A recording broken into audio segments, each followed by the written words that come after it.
এক শিষ্য ভগবান বুদ্ধের কাছে এসে জিজ্ঞেস করলেন, প্রভু, আমাদের মনের ভেতরে সব সময় এক অস্থিরতা কাজ করে কেন? কখনো আমরা খুব দয়ালু হয়ে উঠি, আবার কখনো ঘৃণায় ভরে যাই। বুদ্ধ মুচকি হেসে বললেন, বৎস, মানুষের মনের ভেতরে সবসময় দুটি নেকড়ের মধ্যে লড়াই চলে। দুই নেকড়ের দ্বন্দ্ব। বুদ্ধ বুঝিয়ে বললেন, প্রথম নেকড়েটি ক্ষতিকর, সে রাগ, হিংসা, লোভ, অহংকার, মিথ্যা আর ঘৃণা দিয়ে তৈরি।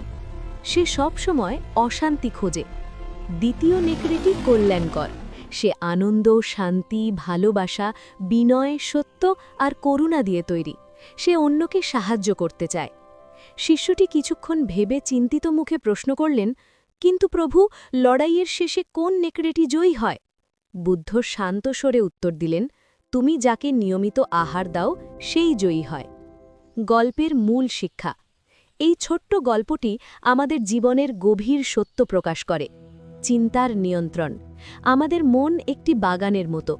আমরা যদি সেখানে নেতিবাচক চিন্তার অর্থাৎ ঘৃণা, ভয়ের বীজ বপন করি, তবে আমাদের জীবন দুঃখময় হয়ে উঠবে। আর যদি ইতিবাচক চিন্তার যত্ন করি, তবে জীবন শান্তিময় হবে। দৃষ্টিভঙ্গিই বাস্তবতা।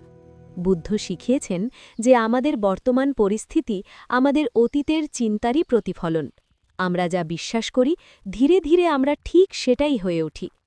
অভ্যেসের শক্তি। প্রতিদিন আমরা কোন ধরনের ভাবনাকে প্রশ্রয় দিচ্ছি, সেটাই আমাদের চরিত্র গঠন করে। মনই সব, আপনি যা ভাবেন, আপনি তাই হয়ে ওঠেন।